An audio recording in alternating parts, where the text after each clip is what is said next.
Guatemala is famous for coffee and textiles and being the centre of Mayan culture.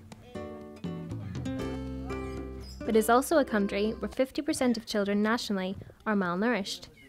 It seems odd in a middle-income country that so many don't have enough nutritious food. But this is a land of contrasts. It has devastating floods, but also droughts. It exports food globally, but experiences widespread food shortages. There is much wealth, but at the same time, much poverty. We're here to see one of Christian Aid's partners called Bethania, and we're bringing a group from the Methodist Church in Ireland. We're going to show them the work that they do with the support of Christian Aid and the support of the Methodist Church. Guatemala has quite a high level of malnutrition compared to the region. It has about 50% of children under 5 are malnourished, and in this particular area it can be as high as 70%. And so Bethania teach people in the communities about child nutrition, and they also teach them about different types of plants that they can grow to provide food and nutrition for their families.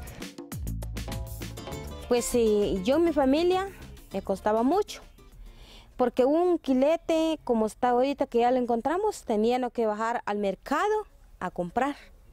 Pero más ahora que tenemos siempre de Bethania nos pueden venir a ayudar, nos han organizado, tener el huerto, hoy ya lo tenemos y queremos que nos sigan ayudando más. Agradecemos al proyecto, que no nos abandone, sino que seguir adelante en la organización como ustedes que nos apoyan y nosotros también apoyar con los huertos. Coming from a rural area in Kerry, I noticed the contrasts here.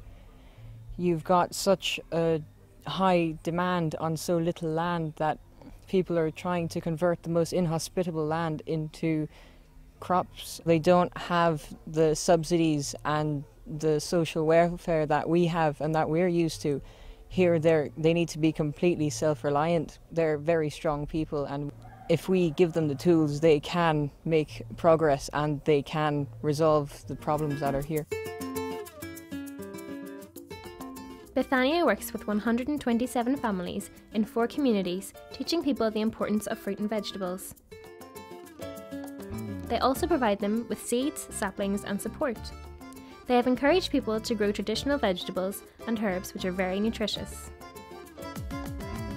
Entonces lo que pretendemos es únicamente recuperar lo que la gente conoce, valorarlo desde el punto de vista cultural, de que no se sientan, porque mucha gente dice, si usted come hierbas es un animal.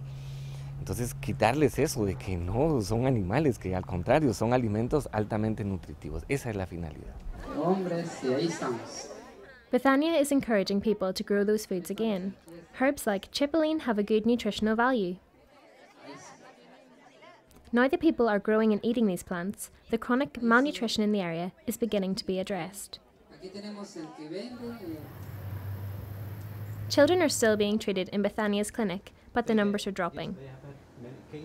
Gonzalo, who is 4, is suffering from kwashiorkor, a disease caused by a lack of protein in the diet.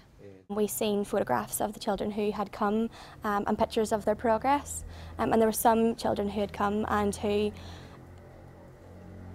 I struggled with it because they just looked so sick, they looked so frail and so fragile, and that's when all the dots had connected from the day, meeting the families and seeing what Christian Aid is doing and how important it is. Me and my mum used to go around collecting for Christian Aid, and I didn't really know what I was collecting for, and I didn't really know what it went towards, but now that I can see what the work does and how helpful it is over here for the people, you know, I hope to support it so much more now when I go home. With the help of Christian Aid, communities in Guatemala are beginning to make fundamental changes. Low-cost, high-impact solutions like kitchen gardens bring good nutrition and mean hundreds of families can look forward to healthy lives.